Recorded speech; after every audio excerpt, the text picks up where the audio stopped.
सभागाछी सब गोटे के मिथिला मिरर के माध्यम से हम अहाँ सबके परिचय करवा रहल छी।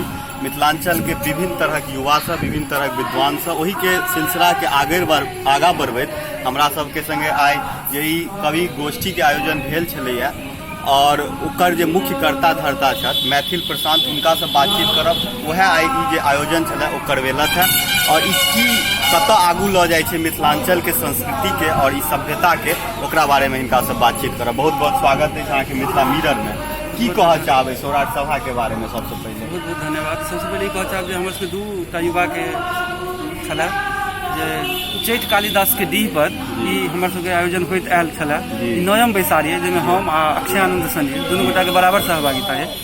तो ताहि माध्यम से हमर सबके 2 जुलाई के छलै कालिदास डीह पर, मुदा आशीष जी कहला कि जे नहीं एकरा सुराख में राखल जाए। तो हमर सबके ध्यान में आयल जे चूँकि विलुप्त ई परंपरा भेल जाइ छै, 700 साल से बेसी पुरान छै ई, ताहि के अगर हमरा सबके कने किछो योगदान केने अगर ई आगाँ बढ़तै तो हमसब सहर्ष तैयार छलहुँ। ताहि के उद्देश्य लऽ के एलहुँ जे कवि गोष्ठी के माध्यम से 10 आदमी प्रति बुझतै जे सौराठ सभा अखनो जीव रहल छै, थोड़बे सही लेकिन जीव रहल छै। एकटा बस ई उद्देश्य लऽ के आयल छी हमसब एतऽ। तऽ ई जे आयोजन भेलैया और ई जे आयोजन अहाँ केलियै ओहिसे की देख रहल छियै कि मतलब आगा साल से जे छै से एतऽ भीड़ जुटतै, एकर मतलब की भऽ रहल छै? भीड़ से बेसी छै कि जे अगर फेर से पुरान परंपरा के जीवित कयल जाए, जी एकटा हमरा सबके धरोहर छलै, यूनिक व्यवस्था छै। आइ लोग कहै छै बियाह के रजिस्ट्रेशन होबाक चाही, फलना चिलना, लेकिन ई हमरा सबके 700 साल से बेसी से चलि आबि रहल छै जकरा हमसब बिसरि गेलियै। तो तकरा के लेल ई भीड़ के संगे संगे भीड़ के जागृति करऽ पड़तै। आ संभव छै जे आइ हमरा व्यक्तिगत विचार राय राखै छी पर जे भऽ सकैए जे धोती कुर्ता पहिर कऽ बर आबऽ से असहज होय, तैं एकरा कोनो नव ढंग से एकरा प्रस्तुत कयल जाय जाहिसँ इहो जीवित रहे आ बड़ो सबके किछु हेजिटेशन नहि होइ, आगाँ बढ़ैत सभा के आगाँ बढ़बैत। और जे ई मतलब अहाँके जे ई कवि गोष्ठी के जे आयोजन हरेक जगह पर होइत रहैया, तो ओ मतलब अहाँ सबके जे संस्था है वो मतलब कोन ढंग से काज करै छै? ई स्वतः स्फूर्त संस्था छै जकरा जे छै ओ नियमित या अनौपचारिक कहि सकै छियै। एकर उद्देश्य छलियै शुरू में कवि गोष्ठी के जहाँ तक बात छै, कविता के जहाँ तक बात छै, तकर पाठक के जीनाइ। मैथिली में पाठक के अभाव भऽ गेल छै। हम लिखै छी या हमर संगी लिखै छथि तऽ हम हुनकर किताब किनबै तऽ ओ हमर किताब किनै छथि।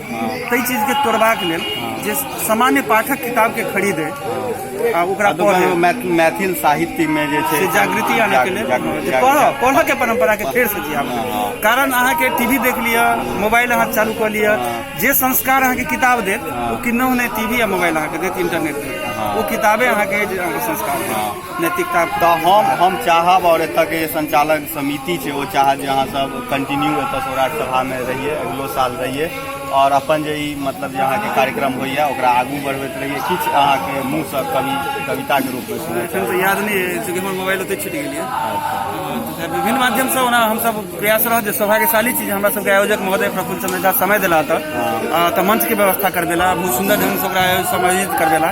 संगे बहुत बेसी धन्यवाद हम देबनि अजीत आजाद के जे संचालन कऽ रहल छथि, दूर दूर से जे कवि आयल छथि हुनको सबके धन्यवाद देबनि। संगे अध्यक्षता कऽ रहल छथि हमर सबके वरेण्य कवि उदय चंद्र विनोद, हुनको बहुत बहुत आभार व्यक्त कऽ रहल छी। बहुत बहुत धन्यवाद अहाँके मिथिला मिरर के तरफ से। तो देखलो हमरा सबके संगे छलत एकटा मतलब चिरपरिचित नाम मिथिलांचल के, और ई एगो कतौ ने कतौ अहाँके संदेश देवा के प्रयास भऽ रहल है लगातार अहाँके मिथिला मिरर के माध्यम से पूरा मिथिलांचल वासी के जे अपन सबके धरोहर एकटा रास्ता जे छै भटकि गेल रहे ओ फेर से सही रास्ता पर आबि जाए। हम अश्वनी झा, गौरव झा के संगे मिथिला मिरर के लेल सौराठ सभागाछी।